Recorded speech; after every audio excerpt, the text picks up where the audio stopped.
Hey everyone, and welcome back to the news. Today we've got a lot to talk about with Activision Blizzard having their earnings call. True. Very interesting developments on the PTR, ones that could suggest a lot for the game and quite a bit else. First though, we've got an announcement. Yes, we are making a new series, The Complete History of World of Warcraft. Each episode is going to tackle a patch, and we're starting off next week. Fuck yes, with dude. Fuck yeah, dude. I cannot wait to watch that on YouTube for free content. Thank you, Belluor. Holy shit, man. That's gonna... Dude, I've got to subscribe to Belluor's Patreon. How many patrons does he have? Let me see. How much money does he give? Oh, 3,000. You know what? We probably should sub to Belluor's Patreon. And that way we'll get him to mail me the little fucking books and shit. You know what I mean? And, yeah, I mean, especially if we're already planning on leeching this entire new series. I mean, come on. Okay, just give me 1 second here. Bombard, thank you for the $3. Appreciate that. I came back to WoW because of you, since I've got Memoron's Head and Horadon's Brood. Thanks, man. You breathed new life into the game. It's spawned of Horadon, by the way, but it's okay. Thanks. You breathed new life into the game, but you stream your events. Sincerely, thanks, Bamasaur. Thank you very much for the $3. I appreciate that, man. Thank you, thank you, thank you. Will you be playing on PvE or PvP Server Classic? Oh, we'll find out whenever the release comes out. Found your channel through recently through YouTube, and I love how real and yet hilarious you are. Thank you very much, Loafing Penguin. Thank you, thank you. Where did the name Asmongold came from? I invented it. I don't even know if I invented it. It was so long ago. Like, I don't know if somebody gave me the name or what. It was so long ago. I've had it ever since I was like 7 or 8 years old, and it was like a code name for whenever I do things in my backyard, like pretending to be like a commando or something. Let's get back to the video. Patch. And from then, we're going to continue on. We're going to cover every patch in the game. And by the time this series is over, which will be quite some time because it's a pretty big series, we'll have charted the entire development history of World of Warcraft. Okay. Our focus is not only to bring you the information and to read things out, it's also to cover the experience of playing those patches. How I like that a lot. Impacted players and to give you an insight into the game in the past. It's a big commitment, and it is one that is not possible on just AdSense money. We do also, on top of this, have another large series in the concept stage, and while we still have a position open on our second channel and we're going through applicants, we will soon have 2 more positions open on the Warcraft channel. Simply put, this type of stuff is not possible without sponsors. You will see more of those. I can guarantee it's products and services that I use, and I think it will become very clear that we're putting that all back into channel content. And of course, everything will be available ad-free to patrons. So our new series starts next week. Wait, skip 6.1? What do you mean? What do you mean? How could you skip 6.1? That was the big content patch for you know, WoD. We got the selfie stick, we got Twitter integration, and didn't they bring out a storm mount too? I mean, shit, dude. How could we lose track of that? Everyone's but yeah, I mean, obviously you're gonna need to bring in more sponsors. Like, the thing with that is that anybody that complains about sponsors in videos is probably just a entitled 12-year-old. I mean, obviously at a certain point it does become annoying and dilutes the content, but for the most part I think that it's fine. With vanilla, and once that's running smoothly, we will begin the hiring process for our next big series. Overall, the goal is better quality content and more videos per week. Imagine Linus Tech Tips, but they're working in World of Warcraft. That's what we want to do. We want to bring you a lot of really fun, diverse content covering all of the WoW stuff, and I think you're really going to like it. Okay, let's get into the news, and we'll kick it off with some really juicy faction speculation on the PTR. 2 changes have happened, and both of them could be seen to be pointing towards a faction-fluid future. So, on the 8.2.5 PTR, the Stormwind and Orgrimmar embassies are actually a bit more empty, and where we once had super important faction characters, we now just have the Pandaren faction leaders plus some allied race people. So, Mekatork, Anduin, Sylvanas, that crew, they're all gone.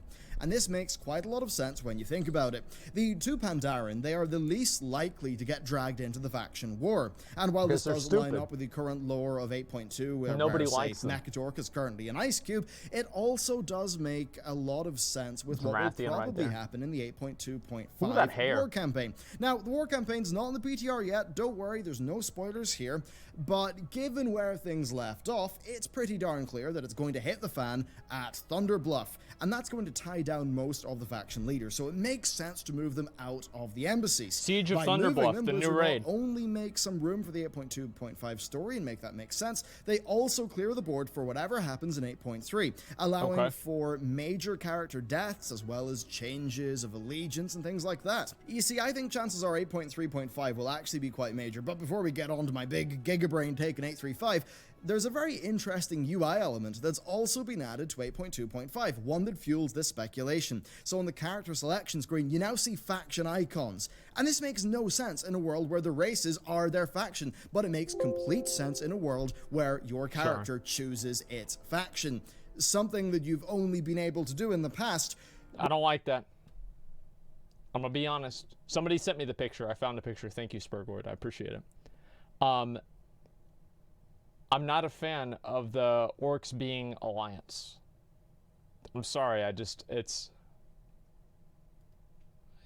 like so fundamental to the game that I don't know. I couldn't. I think if they want to go down that route, what they should do is they should make the new allied races be able to choose which faction they're going to be a part of the same way as Pandaren are able to. I don't like the idea of orcs being on the Alliance and night elves being on the Horde. I think it's ridiculous. With the Mists of Pandaria, Pandaren, and remember who is left at the faction embassies? Oh, it's the two Pandaren characters. Yeah. And hell, the two of them get along very well indeed. I mean, to the point where it doesn't make that much sense, those two characters being split across the factions. But anyway, point is, they would be the ideal characters for such a system. So we've got curious in-game changes, as well as a new UI element that's not really needed for the current structure of the game, but would make a lot of sense for a version of the game where your character can choose its faction. Now here's the Gigabrain take. Patch 8.2.5 is going to be massive for the lore. Same goes for 8.3. Well, in Legion, patch 7.3.5 was the epilogue patch. It brought in those epilogue cinematics. It established where our two factions were after the Legion invasion, setting up Battle for Azeroth. So it stands to reason that Battle for Azeroth patch 8.3.5 will be the epilogue patch. And looking at the current lore, I think we can be pretty certain that Saurfang and Thrall's rebels will be leading the Horde, and that Sylvanas will be deposed. Now, given the heavy cooperation between the Alliance and the Horde rebels thus far, it stands to reason that the factions will not be at war. Now, sure, gameplay-wise, we'll have PvP, we will have war mode, but narratively, I think they'll just be the two main political bodies on Azeroth. In that world, players being able to change faction makes sense. It would be a very different world to, say, how World of Warcraft started off, but it could make sense for the modern game, especially in the context of party sync. You see, if 9.0 is going to be doing a level squish and 8.2.5 is going to be doing the party sync and a revamped Recruit a Friend, it would stand to reason that 8.3.5 would allow the cross-faction play. After all, it was Legion 7.3.5 that added in the leveling revamp, so those 3.5 patches can do a lot. Now, there is one the difference between cross-faction play and changing faction. Now, being realistic here, do Blizzard want to give up the revenue that they make from the absurdly expensive faction swaps? Probably not. I would imagine they'd rather have that money.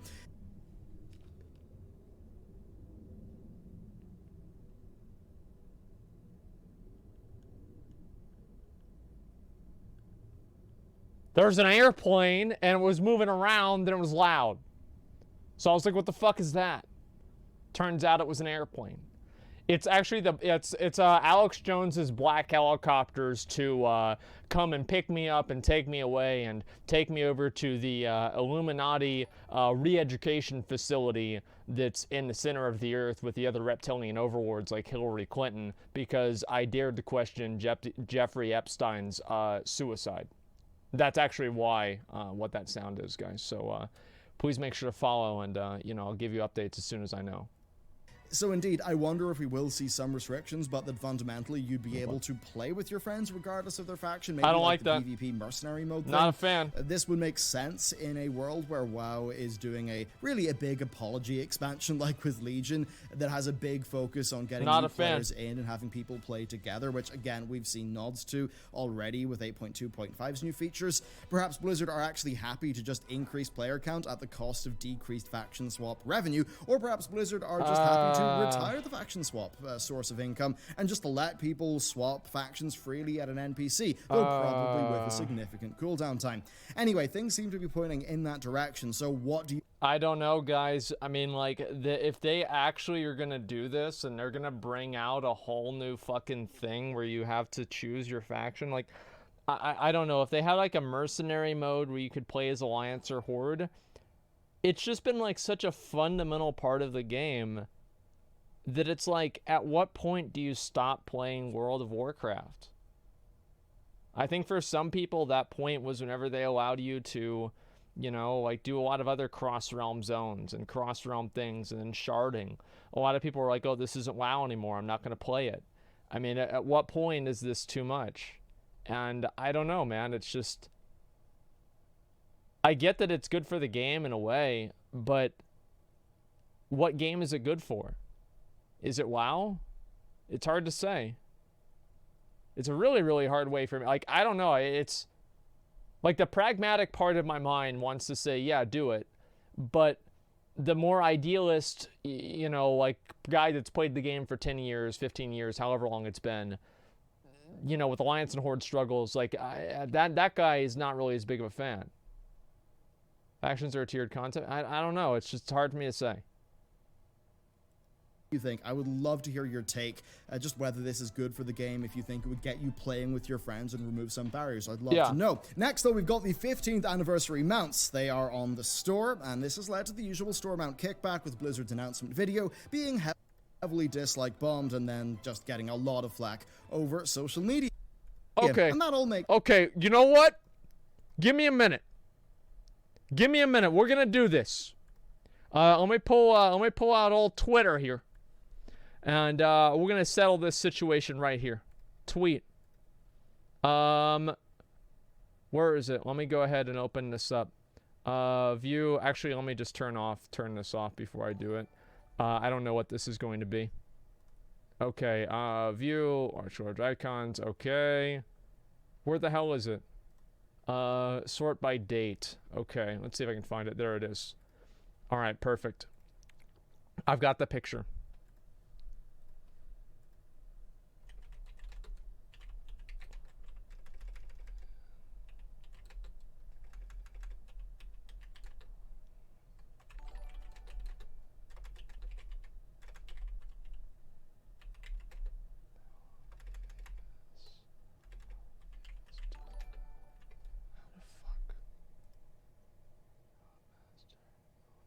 There it is, right there. Alabaster Griffin. Okay.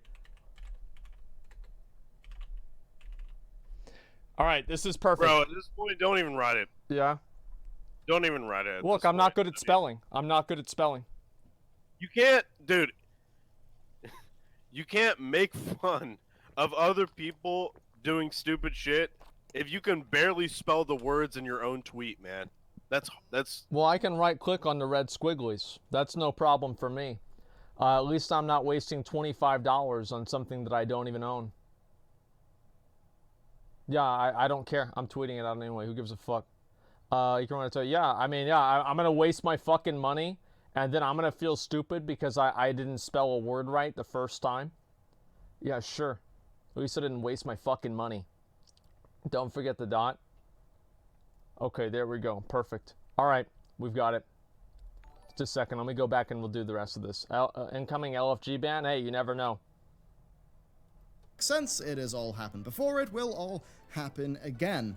And what I want to do today is to talk about the business model, because this entire business model is predicated on a small percentage of players partaking, though I do believe that WoW actually converts pretty darn highly for things like this. Now, what I want to do today is just to run you through some napkin maths behind this. And I think this is interesting. I think you'll learn a few things. So, for a typical store mount, we're dealing with a new rig and animation kit. That is pretty expensive to make, actually. It's hard to estimate exactly, but we'll kind of inflate numbers to prove a point. So, let's just say it takes 2 riggers 3 months to make the rig. That's 6 months of time. Then it takes 2 animators 2 months to give it its animation kit. That's another 4 months of time, so we're at 10 months. Now, to be clear, it's probably way faster than that. But again, we're inflating it to make a point. Then maybe it takes a modeler and an artist just like a month to get all of that going. So overall, about a year. Now, wages won't be the same for all those roles, but let's just average them at like 70K a year US. But then the cost of employment's probably This is more Blizzard like we're talking 110K, about, so it's probably substantially less than that. But, we'll let this keep going. 120K. So between your 2 riggers for those months, your 2 animators, your modeler, and your artist, let's just say it takes a year of basically a year of man hours to get it done. Now, sure, that's pulled out of my ass, but still, that would come to a cost of about 100 grand. Now, if you were to say that a store mount was to cost anywhere from 50K to 250K to make, it would still be extremely profitable. Now, how do we work that out? Well, by getting the conversion rate. So 10.7% of level 120 players own the Luminous Starseeker mount. Now, by this stage, players who are who have a 120, they encompass most. Wait, what the fuck? Really?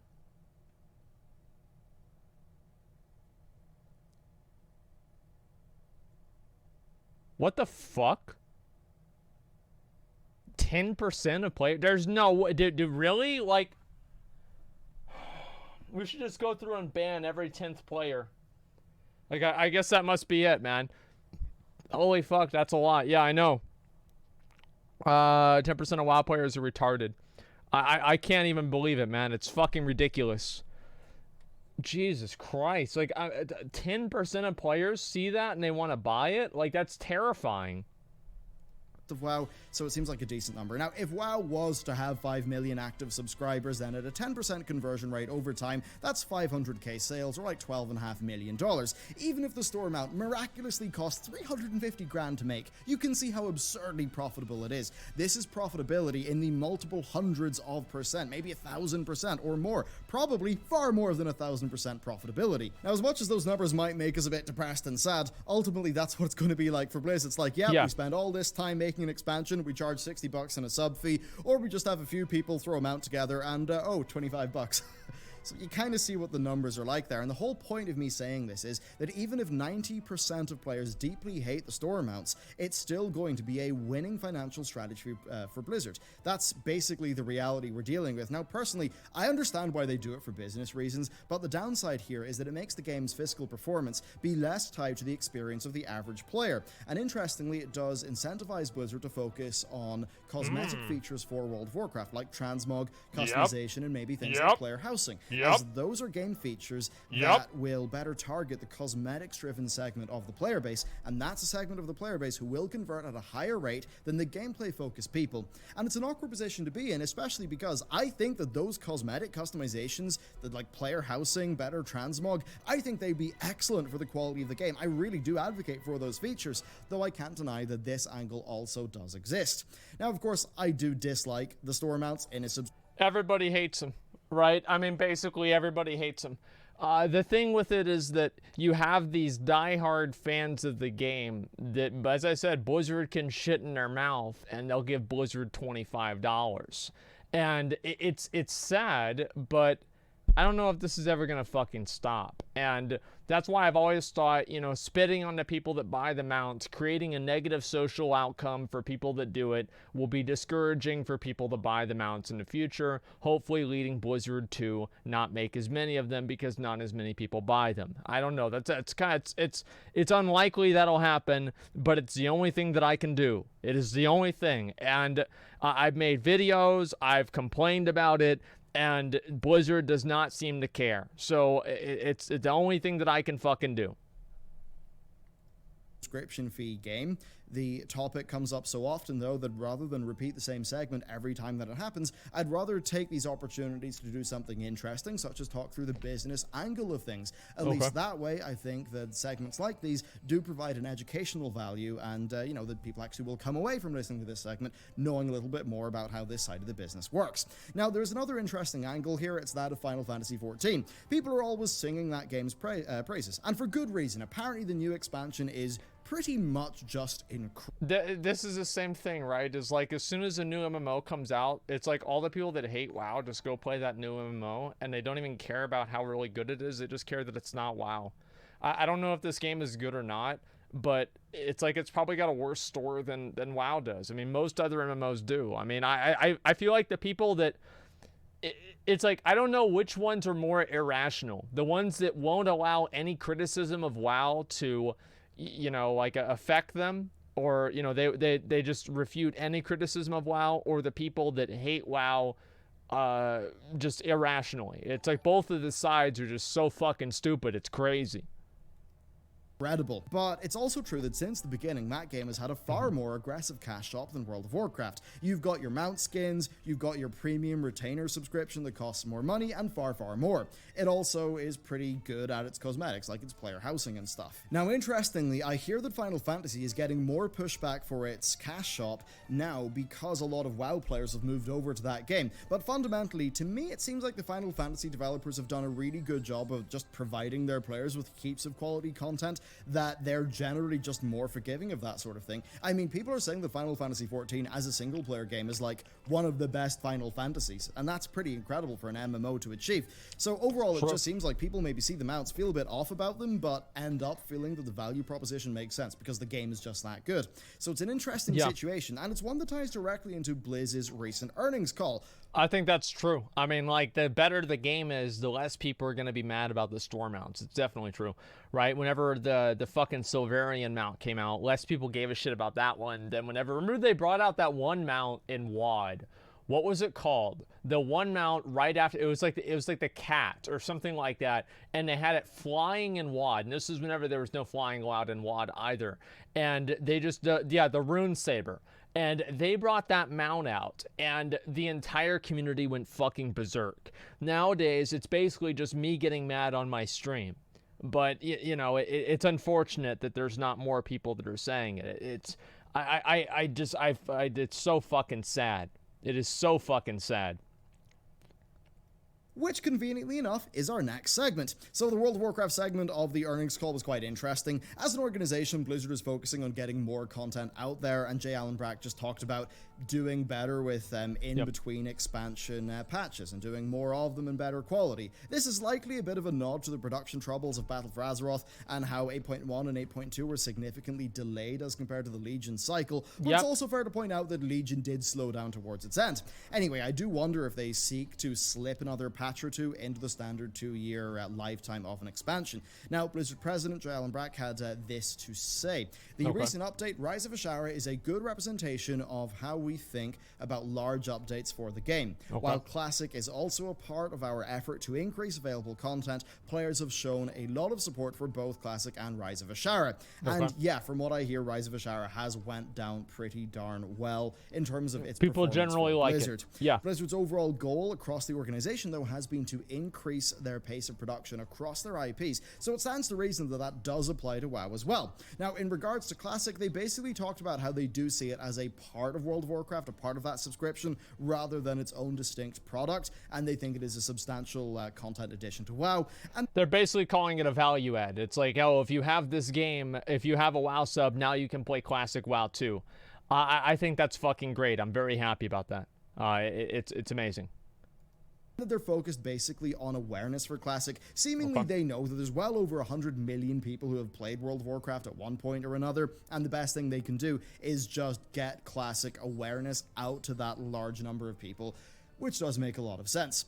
So overall, I would expect WoW to focus on getting back to a Legion-like content cadence, maybe slipping in an extra patch if they can at the end to prevent a content drought. I would expect major patches and expansions to release alongside the 6-month mount promotions. That is what we've seen thus far. It makes sense that seems to be the case. And just, you know, I think that they're probably doing this. They're adding new store mounts every patch now in order to you know, make it look like WoW is making more money than it actually is making. And the problem that that has is the same fucking problem that Bellier is talking about, is whenever you have that shit happen, then Blizzard is going to look at the amount of money they make with store mounts, and there's not going to be that strong of a correlation between making good content and making a lot of money, because they make money no matter what, because they can print money with store mounts. And it's really fucking disgusting, but you know, it's capitalism, I guess. It goes back to what we were talking about in the previous segment. Whether we like it or not, these are things that generate a lot of money from a small proportion of the player base. So all Blizzard really has to do is keep that small segment of the player base happy for those things to still make sense. And then as long as the other like 90% of players who are not involved in this don't unsub over it, it's going to end up working out mathematically in Blizzard's favor quite substantially, and that's basically just the reality that we're dealing with. Anyway, next up, let's talk about something a bit more light and fun. So the B faction is now on the PTR, and they're a bit more old school. It's actually pretty good in my view. It reminds me a bit of Scatus from TBC. Basically, in that it's just not your traditional, like, Legion BFA era reputation. So, after a short intro quest line, you're just free to grind the rep out. This is done by finding jelly deposits around Stormsong Valley. Those deposits contain thin jelly, that's your main currency, Netherwing as some other things. Now, that jelly can be fed to the nascent harvester in order to get reputation, or you can purchase items from the faction vendor. That includes a flight whistle-like item that takes you back to the B faction hub, goggles that track jelly in the minimap, and even a glyph that makes your dire beast summon bees, which is pretty cool indeed. So not for the person sure, you're it's not summoning going to it be on. for everyone in its grindy nature, but it's good to see more reputation diversity. I think we can all agree that the standard like World Quest era reputations were getting really boring. So they fucking suck dick. They're not getting boring, they suck fucking dick. Let's just be honest here. You know what? Let's see, how are we gonna get, what reputations do we have now? Okay, 7th Legion, Champions of Azeroth, Order of Embers. Do you know what all of these reputations are? They're World Quest trackers. They're fucking boring. That's all they are. They're World Quest trackers. They're forgettable? Well, they're worse than that, because at least they're not forgettable, because they give me PTSD every time I remember that I had to farm out Champions of Azeroth reputation whenever the game came out to farm out a shitty fucking helmet. No, they're worse than forgettable. Like, the Legion ones were basically forgettable. Who gives a fuck about those? But these now are just, I hate these fucking reps, man. Like, they need to do a better job with reps. Like, in Legion, I thought that they were turning things around whenever they started doing, maybe Army of the Light was a little bit better, but it kind of still sucked. But you had, like, the, Talon's Vengeance reputation. That was awesome. And then all of the rest of these reps were all World Quest trackers. It's crazy how bad they are. Like, all the old reps were awesome. Like, the Ogre-La, the Netherwing. And it's like, after like Wrath, whenever they introduced the whole thing with tabards and you just go and you farm out the rep with the tabard, it was so fucking boring. And at least in Mists of Pandaria, they had a few reps that weren't that bad. Like, yeah, it's so disappointing. The more of this, the merrier. Then finally, a quick update on World of Warcraft Classic. So, name claiming starts on the 12th of August, and the pre-launch test has been extended over the weekend. We have also received server lists from the US and the EU, and Blizzard have released a primer for new players. Things clearly are ramping up, and I think most of all, looking at the number of servers, I'm interested to see what the player counts will be. No doubt the servers can support far more people than they did in 2004. I would but I've hope got so. to wonder, like, how will that impact things like social dynamics and spawn rates? Yeah. So it's going to be really interesting to see, like, what those populations end up settling at after the initial launch period and once the the layering disappears, and just how Blizzard proceed past the planned content phases. I think you've all heard I've long been an advocate for Classic Plus. I would like there to be a phase like 5, 6, 7, 8, 9, 10. Just keep on developing new content for the game in that more old school sandboxy manner. Though if they were to do that, I think they should do it on a new set of servers, like a new set of servers that you can like transfer your character over to, so that it is an opt-in experience. Certainly that is something that's worked out super well for Jagex with RuneScape. I big agree with that. Old school RuneScape. So I have to wonder, is that a success that Blizzard could repeat? But anyway, that's it for today's episode of the news. Of course, it is Paladin month over on Patreon, so there's that going on. Plus, it's Soundless Day right up for me, because I'm about to get the fucking mount. Hopefully a week or two. We're actually still doing the just art. in time. The plan is to have another goodie as well. Watch this. So that's what's going on there. And our new Watch the series Mount starts God next week. super excited to get into it. We have a little bit of a new look and feel for it, and yeah, it should be a really fun commitment. We've had a lot of fun writing the first episode or two, and just that journey I think will be really fun. And I kind of look forward to the end of that series as well, when I can look back at the channel and I can just look at a playlist that says the history of World of Warcraft, and there you go, every single patch. And we'll probably loop back around and do like a specials on the original World of Warcraft beta. So yeah, anyway, that's it for us today. I hope you enjoyed today's video. Of course, yesterday we had a big juicy lore video on Rathian, which I think goes to really cool places. Anyway, cheers everyone. I will see you next time.